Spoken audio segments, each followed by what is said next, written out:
At 3:30, we got our first 3:30 game, guys. We got 3 of those, and then some 4 o'clock games. I think 5 4 o'clock games, weirdly enough. But we got Auburn, who's 3-2, traveling to number 2 Georgia, who's 5-0. Favored by 29.5 points on CBS. Robbie Ashford for Auburn has gone 46 of 85, thrown for 709 yards, 3 touchdowns, 3 interceptions, in the best touchdown to interception ratio I've seen all year for Auburn. Wow, just awful. But Tank Bigsby has had 69 carries for 326 yards and 4 touchdowns, and Javarius Johnson has 16 catches for 305 yards and a touchdown.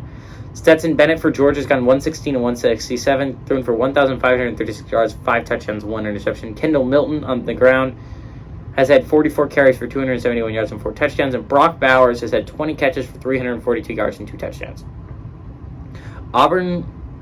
Georgia leads the series all-time 62-56. Last 5 games have gone to Georgia from 2017 to 2021.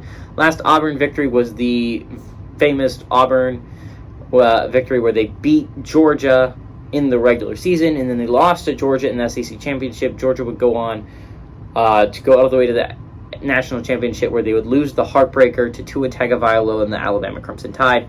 That was the last time Auburn has beaten Georgia, and it seems like a while ago because it has been a hot second since Auburn has beaten Georgia, despite playing Georgia literally every year. Let's talk about both these teams real quick, and then I'll go into the 2 different ways this game could easily go. Auburn is 3-2. This could easily be a 4-1 football team. It could also honestly be a 2-3 football team. It could easily be either of the 2, but we're 3-2 with the Auburn Tigers, right? Auburn is an interesting football team because I don't think they're very good, and yet they hang in most games they're in, outside of the Penn State game where we freaking obliterated them, punched them to a pulp. But yeah, I mean, this is not a good football team by any stretch of the imagination. They should have lost to Missouri last week, 2 weeks ago, which is something they have in common with Georgia, but Missouri figured out a way to blow that game. Auburn ended up figuring out a way to blow the game against LSU despite having a 17-0 lead in the second quarter. Ended up losing the game at 21-17. Very impressive thing to do there, Auburn.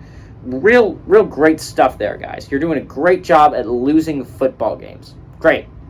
On the other hand, Georgia tried their dangest to lose that football game against Missouri.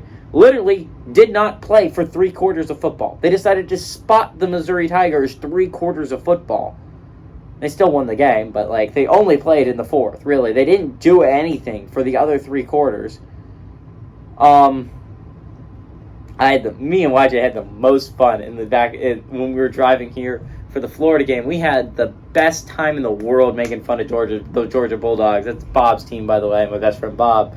Not my best friend, one of my best friend, Bob. YJ's my best friend. Let's go, YJ. But literally the Bulldogs tried their dangest to lose that football game. And a combination of Missouri really wanting to lose and the refs really wanting Georgia to win, they were able to eke out a victory.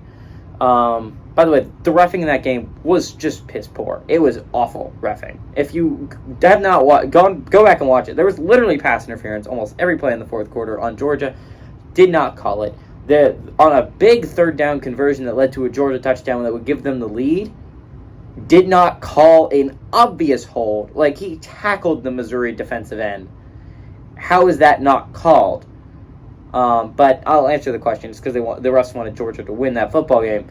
But if Georgia plays as horribly, just absolutely awfully, as they did against Missouri, Auburn has a shot. I mean, this is an Auburn team that is very much on the same level as Missouri. They're very much good at throwing football games as well, so Georgia will probably win this game. And honestly, I think this game could go 1 of 2 ways, right? It could go, Georgia's pissed, right? They played poorly last week. They're going to come out of the gate. They're going to absolutely bulldoze the Auburn Tigers and just show why they're one of the best teams in the country again, despite the embarrassment against Missouri. But they didn't do that against Missouri, right? They were embarrassed against Kent State. Maybe it was because it wasn't a national audience, but Kent State gave them a game, and that was not something a lot of people thought they could do. Maybe if Georgia plays that poorly against Kent State and they didn't fix it against Missouri, maybe they won't fix it against Auburn. And if that happens, Auburn can hang into this football game, and we can end up seeing one of the biggest upsets we've seen all year. This is around Georgia Tech beating Pitt level. I know that's not as insane as saying this because, a lot of people don't consider Pitt that good. But Pitt was about 29-point favorites against Georgia Tech last weekend, and Georgia Tech ended up beating them. So I think this could go one of two ways. I think I'm going to go with the way that I would like it to go, and I'd like Auburn to hang in it for most of the game. They probably blow it at the end. Give me Georgia to win, but Auburn to cover that 29.5 point spread.